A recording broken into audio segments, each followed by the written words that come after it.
Hello everyone, this is Rona Palmer from eMaint Enterprises, and I'd like to thank you all for joining us for this month's Best Practices webinar. I see we have a lot of people on the line with us today, and I'm also really pleased to have with me Randy Pound, who's the president of Solved Inc., who's going to be presenting today's topic, planning, scheduling, and executing outages.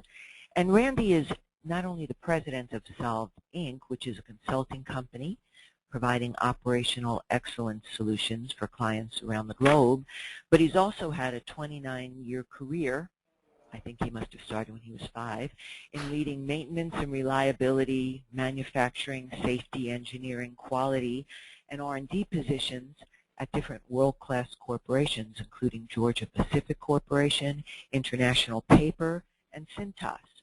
Randy's also an engineer, MBA, CMRP, and a certified Lean Six Sigma black belt. So, and he's, in addition to all that, Randy is also vice president of Centennial Inc., which is a nationwide executive recruiting firm headquartered in Cincinnati, Ohio. So, Randy, are you with me today? I am, Rona. I appreciate the introduction. Great. Well, Randy, while people, we do have a pretty large group, and I see the attendee count going up. So while people are logging in, can you maybe share with the group? I know you get your engagements cover a vast variety of topics, and what chose you to pick the topic that you're going to be presenting today? It seems to be resonating with a lot of our audience, but I'm curious as to how you chose this out of all the different types of engagements that you do with clients. Sure. Well, I appreciate that. And before I do that, let me get the smile off my face. You said I must have started when I was 5, so I think that may explain some of the early results I got in my career too. There you go. Just kidding. No, I started when I was 21, so you can do the math. But I tell you what, in my career, I've spent a lot of my 29 years in the area of maintenance and reliability, and I actually was blessed, I believe, to be part of the generation that made that transition from traditional maintenance or fixes, fails type maintenance to the modern definition of reliability. And we're all still going through that transformation and evolution together, going from maintenance to reliability. And I spent a lot of my time in outages, and we're going to define the term outages in just a second. But to me, the outage is one of the most critical, if not the most critical aspect of reliability in a production facility or any facility that has assets. So I'm very passionate about it, and I've seen good outages, I've seen bad outages, and I really just want to take the next maybe 40 minutes and share a little bit of information with people just to kind of plant some good seeds to spawn some more questions and follow-up. The title of our presentation today is Outage Planning, Scheduling, and Execution. And the slogan I chose for this is "It's won in the pits." And the reason I've done this is a lot of us are familiar with NASCAR racing or automobile racing, and there are so many analogies, and in a 40-minute presentation we can't go into all the things, and we definitely cannot go into how to do very specific outage-related tasks like how to work with bearings and how to work with piping systems, etc. So we're not going to get into the technical specifics of how to do any particular outage-related task. This is more of a philosophical discussion of what it takes to excel in the area of outages. So if any people have any specific technical follow-up questions, I'd be glad to answer those in the future, and Rona will make sure that you have my contact information. Okay, everyone should on your screen right now have what I call the ideas sheet, and during our presentation today, if you would on your notepad just make a copy of this ideas sheet, because you'll hear some comments that are interesting to you. And if you would, just write down that comment or idea that you have, and then quickly check whether you believe that that idea can be readily adopted almost immediately in your organization, whether it would need to be adapted to fit the specifics of your organization and culture, or if it's just an idea that you think is worthy of more study. And that way, when you and your team are done with today's webinar, you can get back together tomorrow or next week, hopefully no longer than that, but get back together and say, what did we hear during that webinar that we can utilize here at our facility? The term outage may have a different definition in your particular industry, but for the purpose of today's webinar, we're going to call an outage an event that is planned and scheduled downtime that is designed to improve your process and equipment reliability. Some industries call that an outage, some industries call it a shutdown, others call it a turnaround, and there may even be other terms, but the key aspect of this definition is the downtime is planned and scheduled, and we're doing it to improve our process and equipment. Okay, an outage, to be done properly, has 5 key components, and the key components of an outage are the planning, scheduling, the preparation, and then of course number 3 is the execution of the outage. And then one that many of us may not think about, most of us have probably thought of the first 4, but the last one is review and learning. And we'll talk more about the review and learning aspect of an outage when we come to the outage critique meetings. Randy, I apologize, but I haven't seen the screen change, and I don't know if the poll might have disrupted. Are you seeing in the audience view? I still see the outage definition screen. In my audience view, I'm seeing all 5 bullets of the outage Great. components. Okay. Do you see that? Okay, very good. All right. Excellent. Thanks. Hopefully everyone, if anyone out there is not seeing what I'm talking about, just type a quick note and I can see that and we can try to quickly fix that. Okay, what I'd like to do for the next few slides, and I'll go through these kind of quickly, is I mentioned earlier that the concept of a NASCAR pit stop is very analogous to an outage. And two of the reasons I picked the NASCAR pit stop analogy, one is I actually have some data to show you what NASCAR pit stop performance has been like. And the second thing is many of us really identify with this concept and many of us have an interest in it. So as you go through these pictures, don't only be thinking about a NASCAR pit stop, but be thinking about how you can incorporate the lessons learned from these slides into your particular organization. You may have a packaging company, you may have a manufacturing company, you may have a third-party logistics, but there's so many analogies between the two that I think it would be very useful for you to think about those. One of the quotes I like is, it says, there are so many races you can review and listen to the broadcasters, and they admit that the race was run on pit road. And in our manufacturing organizations, truly the race for excellent machine performance and asset performance can be very much impacted by how well we do our outages. You know, when the machines are up and running on a daily basis, if they're running well, that's very much correlated to how well we treated those machines when we, on a planned and scheduled basis, took them down for an outage to improve the asset reliability. So outages are very much an extremely important part of overall performance. There was an old paradigm of maintenance and reliability versus production. And the old paradigm was that about the only time those two departments, which were functional departments, really came together and had common action items, common goals, and really worked extremely well as a team was during the outage time period. So during a normal production day, production was doing its own thing, maintenance and reliability was doing its own thing, and the only time they came together was during the outages. That was the old paradigm. The new paradigm is that reliability and production form one cohesive team whose goals and tasks are always in alignment, and they are always together, which means that, of course, then they're always together during the outage time period too. That's one of the things that separates an old maintenance culture versus a modern reliability culture, is that reliability is viewed as a key business partner of the production department.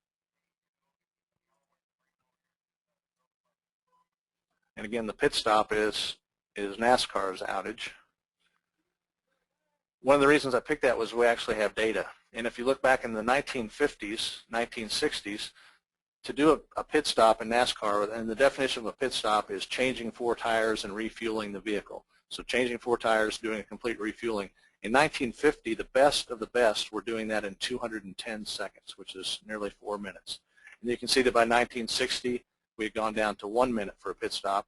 And then fast forwarding to 2004, the data showed that we had gotten down to 12.6 seconds, being the best of the best in terms of a pit stop. And I did a little bit more investigation this week, and some pit crews are now down into the 11-second range. You might take a look at that graph and think that since about 1993 that we hadn't made much improvement. But when you blow that scale up, you can see that since 1993 we've made a 26% improvement just between 1993 and 2004, essentially 10 or 11 years. So the reason I put that up there is by having these data, these performance data, we can see what we accomplished.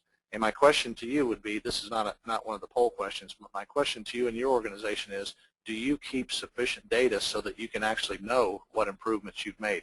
Because when I'm consulting companies, a lot of times when I talk to our maintenance and reliability professionals, they feel a little bit like outcasts in the organization. They feel like top management doesn't really know what we do, doesn't really appreciate what we do, doesn't really support what we do. And my consistent feedback, or really one of my first questions is, well, are you measuring what we actually do? If you're not measuring it and keeping a historic trend of what we do, how could we ever hope to get senior management who may not be trained in maintenance and reliability to support us well? So I put the burden of proof back on us as reliability professionals to have the data so that we can show people without a doubt what we're doing, why we're doing it, and if we need to invest money to get things done, it gives us a much better business case to make our arguments. So my challenge to all of you out there is make sure we have sufficient data to support our cause. Real quickly, a few slides to show you some of the things they do in NASCAR, and you can think about how you could adopt or adapt these sorts of concepts to your own organization. Now the first couple of slides are before the pit stop, or let's say before the outage. We have highly skilled mechanics, we have equipment that's prepared to specifications, and we have parts that are fit for service. You can see some of the different things they're doing. Again, before, this concept is called on the wall. The entire crew is well trained, well prepared, ready to go into action when the right time happens. So when your organization is getting ready for an outage, does your team have this same mindset, knowing that as soon as we shut that equipment down, we start losing production, which could then in turn move into reduced profitability. So are you ready to go when the outage starts?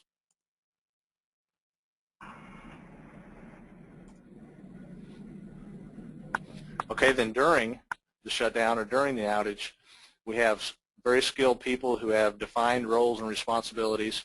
We're measuring what we do, and we have standardized work. And another way, another way to look at the standardized work is, for those of you who are maintenance planners or mechanics, do we have work procedures to do all the normal things we do during outages? Do we have a computerized maintenance management system that's well populated with the best practices for how to do each particular work order? That fits into the general definition of standardized work. Are we using kitting properly? Are we using storeroom delivery properly so the outage goes well? Those are just a few of the concepts. And then after the pit stop is over and after your outage is over, do you stop and analyze what we just did? And that's one of the key things that I hope everyone takes away from this presentation today is if you're not doing a very well planned, very well executed outage critique meeting after your outage is over, it's a great opportunity for improvement, team building, and capturing some of the learnings and the best practices that you experienced during the outage. Some of the things the NASCAR teams do is they modify the equipment to make it easier to maintain. That's a thing that we can do in some of our organizations. And here's another example of modifying equipment to make it easier to work with. Every second counts, and when we're doing our work, we always want to do it safely. We always want to do it with the highest quality. But when those two things are satisfied, we always want to do it the quickest way we can in order to improve our profitability. Just a few more examples of what NASCAR does. They have standardized parts. They have their what they call their war wagon to keep critical equipment at the job site. So when it's time for you to know where a wrench is or a lift is, you know exactly where it is. You know exactly which tools to use for each job. And that's one of the best opportunities in most of our maintenance and reliability organizations is to understand each job and then properly kit the required equipment and tools to have them right there so that your time can be used most valuably.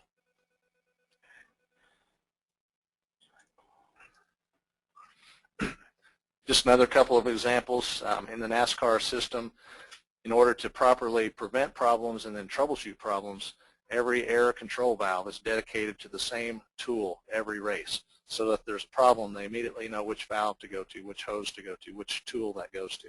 And then in the top right, you see their video camera that's there to video, I almost said videotape, but taping is kind of an outdated concept, but to video their outages, their pit stops, so that they can continue to get better. And this is a great opportunity for most of us in our outages. The cost of doing video has really decreased in the past 20 years. And so when you have a critical job or important job that's going on, just think of the benefits you could get if you did video that, so that later on you could go back and look at that video and see what you did well, what you did poorly, what you can improve, so that next time the job is done much better. And just another quick example of how to save some time.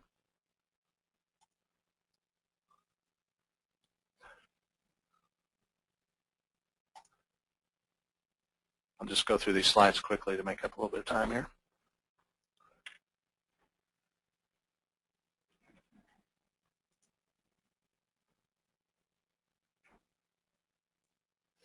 Okay, so what we've done in the first part of this presentation is just show you an analogy that you can use to hopefully go back to your teams and go to your management teams with and say, here's a NASCAR example of how they do what they call pit stops, but it's the same thing as an outage. What can our organization learn from this, and how can we implement some practices from that? And Rona, I think we have a couple, or we're going to skip the polling questions, right? Yeah, Randy, I thought we might want to put them at the end just so we don't disrupt your slides, okay? Yeah, that sounds good. I appreciate that. Okay, well, we're going to shift gears a little bit and talk about some specific outage planning and execution tools that are available to us. And in the interest of time, I just want to show you these tools to get you interested in them, because in order for us to do a real training session on for example, how to do critical path scheduling, which we're going to talk about, that's more like an 8-hour session to really understand critical path. I just want to show you some of the value of using some modern project management tools to improve the results of your outages. Okay, first let's talk about critical path scheduling. And critical path scheduling is a term that many, many people use, and very few people really understand what it means. All right, thank you. As I go out and consult with companies and help companies improve, I hear the term critical path all the time. But a lot of times when people are talking about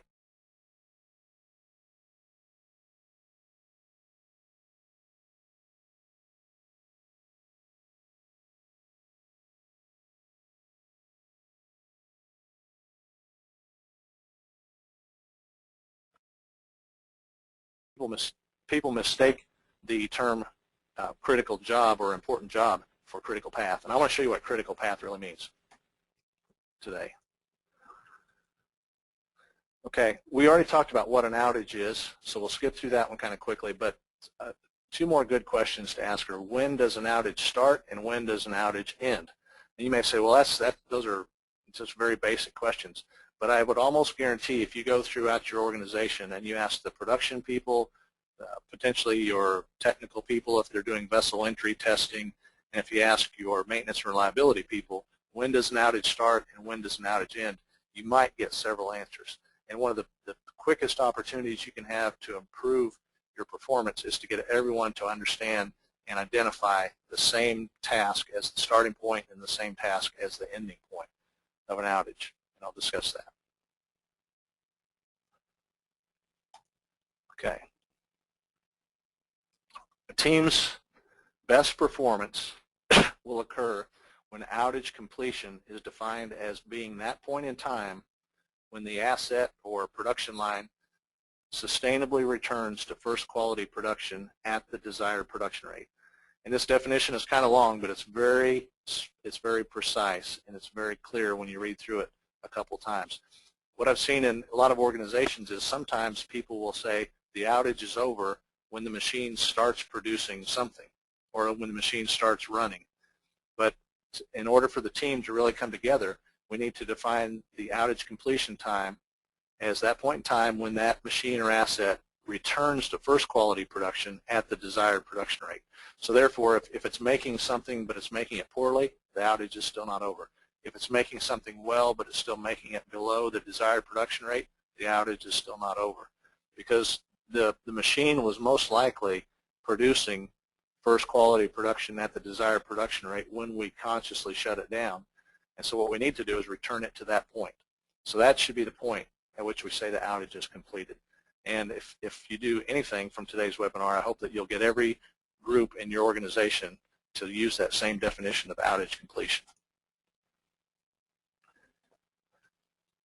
Okay, a question that a lot of people ask me is how do we determine how much time to schedule for each task on the outage plan? So my question back to you would be, do we have a database of task times? So if you're doing 200 different work orders or 200 different jobs on an outage, do you have a database showing historically how long each of those tasks has taken? The second question would be, are our data accurate? Of course, they need to be accurate in order for us to make good decisions. Are our data historic, or are they best practice? So historic just means what has your plant or your organization historically done. Best practice would be, what do the best performers at this task, no matter where they exist worldwide, how fast can they do it? Because if you understand how fast they can do it and how they do it, then you could, theoretically, you can just adopt or adapt that best practice into your organization and immediately improve. And the last question is there a better way to estimate the time that it should take us to do a task? And I want to quickly show you one method to determine how to determine time for each task. There's an equation that at first looks a little bit complex, but when you understand it, it's very simple. E.T., besides being a good movie from a million years ago, E.T. is the estimated time that it should take to complete a task. It can be any task. Your estimated time is the optimistic time plus 4 times the most likely time plus the pessimistic time divided by 6. And for those of you who like math, you'll see this is just a weighted average equation that gives a lot of weighting to the most likely time. So all you need to do to utilize this equation is get a small group of experts on any task together and say, okay, here's what we're going to do. Does everyone understand what we're going to do? Yes, we do. Okay, optimistically, if under normal situations, if things go extremely well for us, what's an optimistic time for how fast we could do this? So then you have A. And then we say, all right, from our database or from our best consensus decision, what's the most likely time it's going to take us to do this task? That's M. And then we say, if a few things go wrong, a few believable things go wrong, what is our pessimistic time for doing this task? And some of you out there are saying, well, heck, pessimistically, a 2-hour job could take us 48 hours. Well, that's not the right approach to use in defining B, which is your pessimistic time. You should say, if a few very believable things go wrong, like if we can't get our tools to work, or if a tool breaks, or we can't get a hydraulic lift to lift, what would be a pessimistic time for us to get this particular task done? And that should be B. So then, very quickly, you have A, M, and B, and you can quickly compute the estimated time. And then over the history of your operation, you should continuously be looking at the A, the M, and the B for every task to continuously make that more accurate, because that'll give you much better estimations of your outage time. And I will share this slide with everyone who would like to see it. So there are just some rules in here for how to get A, M, and B. But very quickly, it's very easy to do when you get a small group of the right people together. It's you may think it's a hard thing to do, but I've seen it in so many different organizations that they understand it quickly and they can get it done quickly. Okay, very quickly, critical path scheduling. I want to give you a quick history of it. And this critical path scheduling was started in the late 1950s, and a couple of major things happened in the late 1950s. First was the Cold War, so we had a lot of major defense-related and military-related projects that were going on. And secondly, computers started to become more prevalent in the 50s, so critical path scheduling started to take off. Critical path is a mathematical method for managing a project schedule. and it's an accepted best practice for project scheduling. So many of you, before I dive into the details of how it works, many of you have a software program called Microsoft Project, or you may have another project management software package out there. Those packages do all the mathematics that I'm going to show you here in just a second. They do all that math for you. I just want to show you how it works so that you can have a better appreciation for what that tool can do for you. So as I show you these slides, don't think that you have to understand exactly how the thing's working. I just want to show you that it does work and that your software can do the heavy lifting for you. But in order to do critical path scheduling, you do need a software tool such as Microsoft Project or equivalent. Okay, on a schedule, a project schedule like an outage, the blue circles are the milestones. And I'll give you some examples of what milestones are. And in your industry, you can insert things here. I just want to show you some examples from my own background of examples of milestones. And milestones represent a state of being. So you notice that we never write a work order that says production resumed. Production resumed is a milestone. It's a state of being of that asset at any point in time. Now the lines between the milestones are our tasks. So you could say that each work order represented in an outage is a task that would be represented by the lines.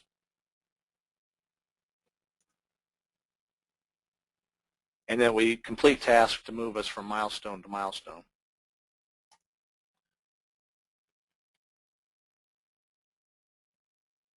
Let's see here.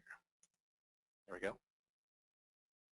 Okay, so when your outage experts get together, you can say how the outage needs to be sequenced. You can say which tasks need to precede which others, which milestones need to precede which others, which critical points in time do we want to consider to be a milestone. And in most outages I've seen, almost 100% of the outages I've seen and worked through, there are two major, what I call transition points in that outage. And these transition points need to be managed extremely well, or you can run into problems or delays in your outage. And the transition points are represented by the points in time or the phases in time where control of the asset transfers from the production department to the maintenance and reliability department. That's the first transition point. And then you proceed into your outage, and then toward the end of the outage, you have the second transition point, which is where control of the asset, control of the series of events transitions back from maintenance and reliability to production in order to get the machine started up, the production restarted. So I've seen in a lot of organizations these transitions are not managed properly, and there's a lot of uncertainty, a lot of miscues, a lot of delays that can happen. So that concept itself is worthy of a lot more discussion, is how do you manage the transitions properly.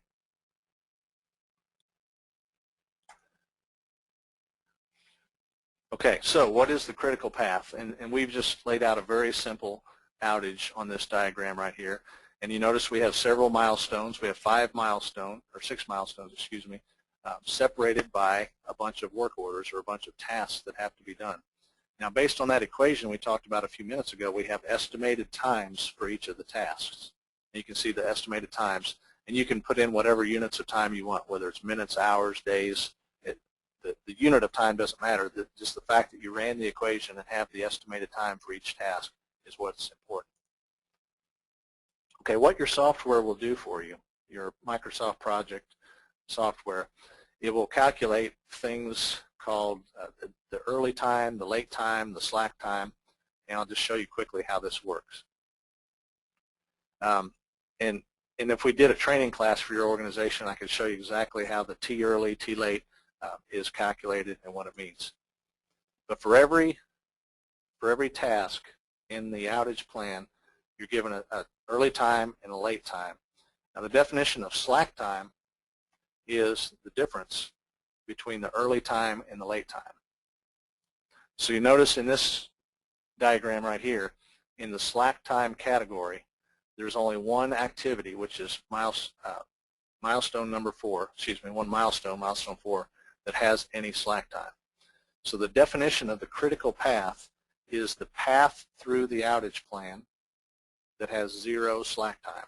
So what that means is if you have a delay in any item, in any work order, any task, if you have any delay in any of those tasks that are on the critical path, your entire outage is delayed by that amount. So that's really the quick, dirty definition of critical path.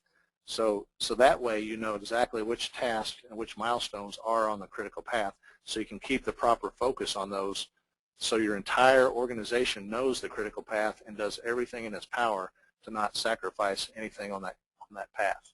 Because if you do, if you sacrifice 10 minutes, then your overall outage is going to be delayed by 10 minutes. Okay, so again, just remember, the path through your outage that has 0 slack time is, by definition, the critical path. So you can kind of see now where critical path and important jobs are not the same definition. It could very well be that important jobs are on the critical path, but the critical path is defined as the entire path that has 0 slack time. So I did a very simple example right here to show you the critical path. And remember that critical path scheduling is a mathematical exercise, so it is theoretically possible that you can have more than one critical path. And it's just based on the T early, the T late, the slack time, and then the computer tells you what your critical path or paths are. Now, if you had a more complex outage, which most of us do, you may have 400 work orders being accomplished in an outage, or 1,000 work orders being accomplished. You know, just as an example, I came out of the paper industry, so these are some of the work orders or the tasks that we would do during a normal outage. So you can have hundreds of these things. So when you put those into Microsoft Project and properly show it what the order of tasks needs to be, then Project can show you the critical path. So first you define your outage, how things need to flow. Then you understand the A, the M, and the B for each task. That's what these numbers are. And then the equation calculates the estimated time for each task. So now these are the estimated times for every task. And the computer, thank goodness, tells us the earliest time each milestone can be achieved, tells us the latest time each milestone can be achieved, does the subtraction, and tells us the slack time for each milestone. And see, now you notice that certain milestones have 0 slack time, so by definition those milestones are on the critical path.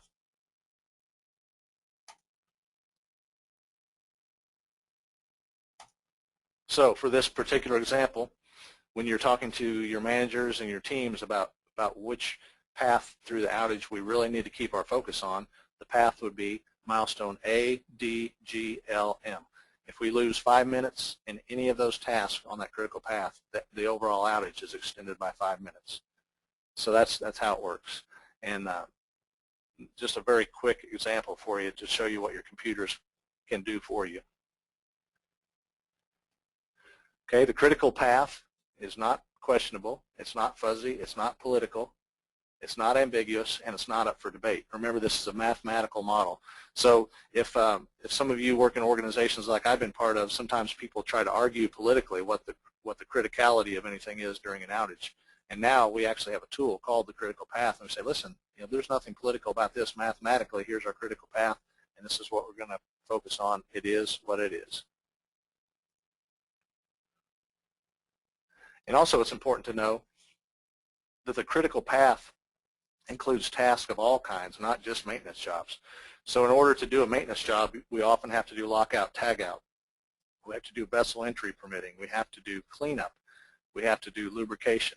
So we need to understand all those tasks that are associated with the outage and put those on the plan so that we know exactly which ones are on the critical path.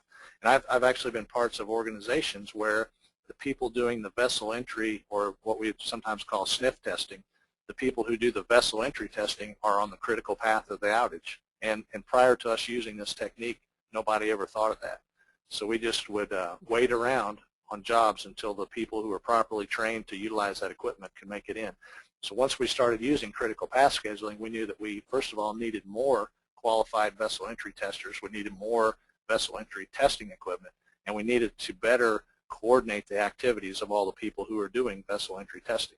So it really makes a significant improvement in the overall performance of your outage when you understand critical path. And again, remember when you go back to your organizations, tell people or teach people that what they may call the critical job or the important job or the big job is not the same as the critical path. Your critical jobs, your important jobs can often be on the critical path, but they are not the critical path. Okay, and probably the most important bullet on this page right here is that the critical path cannot be known if there are multiple plans being used during the outage. You must have only one plan.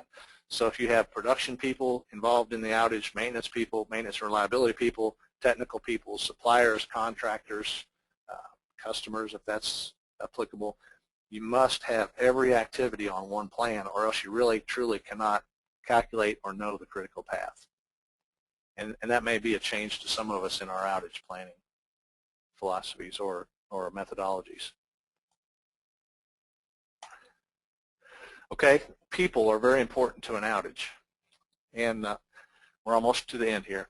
But one of the things I would do is, if I were teaching or consulting your organization, is watch how you do an outage and make sure that we have roles and responsibilities for specified people that are leading that outage. So I don't have time to go into all these, but you can kind of see some of the titles or the general roles. We have the operations and maintenance coordinator, the planner, some people call that the maintenance planner. You have reliability supervisors, you have task leaders. Some people call that just the lead mechanic or whoever is responsible for making sure a particular task is done properly. We have operations supervisors, and then we need an outage plan manager whose sole role is to manage the plan. And sometimes when we get into these high stress, high visibility outages, the first casualty of battle is the plan.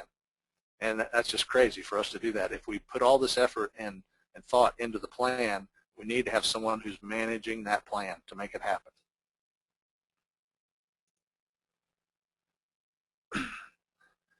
I'll pass through this slide, but there's some benefits of using that best practice.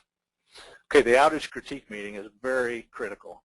And if we don't do a proper outage critique meeting that's attended, well, first of all, that's held very soon after the outage is over. Ideally, the next day or the second day at the very latest after the outage is over, we should have our outage critique meeting that's attended by all the key participants in the outage. And we need to document our key learnings, key successes, problems, in order that we can document how we need to continuously improve. And the only way that we can ensure that our learnings are captured and institutionalized in our organizations is to make sure that our systems are edited based on the new knowledge. So some systems that you should be editing pretty often would be your training system, your work procedures, recipes. If you have production recipes for how you make different products, whether you're making paint or paper, you have recipes for how that product is made. And we also have analytic troubleshooting. Some people use root cause failure analysis, TCCs or trouble cause correction systems, but these systems need to be edited based on your new learnings, or those new learnings can never have a possibility of being transferred on to future people in your organization. So if you don't capture those learnings via edits to these systems, the only people who may learn from a situation would be those people who were standing there and actually saw what happened. But those would be the only people who we could expect to ever learn from a situation unless we edit our systems. And that includes your CMMS. Your CMMS should be continually updated based on learnings. Okay, we're about finished up. My question to you would be, after this webinar, what are you going to do at your organization or plant to improve? What needs to happen next? What's important now? Has some follow-up bullets for leaders, and hopefully you can get back together as a team and challenge yourselves to think about what we discussed today and how you can implement it at your facility.